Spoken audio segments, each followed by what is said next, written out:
திருக்குறிப்பு தொண்ட நாயனார் என்பவர் சைவ சமயத்தவர்களால் பெரிதும் மதிக்கப்படும் 63 நாயன்மார்களில் ஒருவர் ஆவார். இவர் சிவனடியார்களின் குறிப்பினை அறிந்து கொண்டு தொண்டு புரியும் இயல்பு உடையராக இருந்ததால் இவரை எல்லோரும் திருக்குறிப்பு தொண்டர் என்று அழைக்கலாயினர். இவர் சிவனடியார்களின் அழுக்கு ஆடைகளை துவைத்து சலவை செய்யும் திருப்பணியை நேர்மையோடும் சிவபக்தியோடும் செய்து வந்தார்.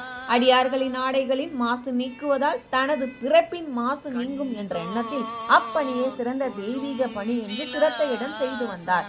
செய்யும் தொழிலும் கூட இறையடியார்களுக்கு தொண்டு செய்யலாம் என்று நிரூபித்த இவரை சுந்தரமூர்த்தி நாயன்மார் அவர்கள் திருத்தொண்ட தொகையில் திருக்குறிப்பு தொண்டர்த்தம் அடியார்க்கும் அடியேன் என்று போற்றுகின்றார்.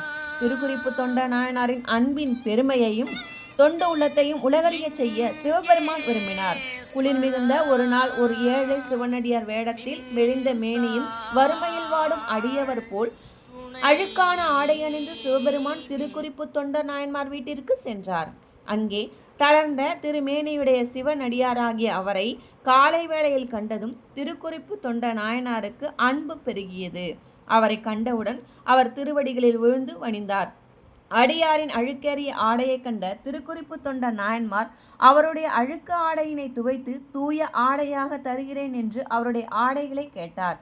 அதற்கு சிவனடியார் உருவில் இருந்த சிவனார், எனக்கு இருப்பதோ ஒரே ஆடை, இதனை சூரியன் மறைவதற்குள் துவைத்து கொடுக்க முடியுமா என்று கேட்டதற்கு அதற்குள் எப்படியும் தந்து விடுவேன் என்று உறுதியளித்து சிவனடியாரின் ஆடையை பெற்றுக்கொண்டு நீரோடைக்கு சென்று சலவை செய்யும் பணியை துவங்கினார் திருக்குறிப்பு தொண்டர். அன்று சோதனையாக பெருமழை பெய்ய துவங்கியது. துவைத்து வைத்த ஆடையை உலர வைக்க முடியாமல் நாயனார் தவித்தார், மனம் கலங்கினார். நான் சிவனடியாரிடம் பொய்யாக வாக்கு அளித்துவிட்டேனே என்று அடியார் மனம் வருந்தினார். இந்த நேரம் ஆடையின்றி குளிரில் நம்முடைய சிவனடியார் வேடத்தில் இருக்கும் சிவனார் நடுங்குவாரே என்று பதறினார் நம்முடைய திருக்குறிப்பு தொண்ட நாயன்மார். இறைவனிடம் வேண்டி பலனில்லை, மழையும் விடவில்லை. அடியவரை நான் எவ்வாறு காண்பேன்?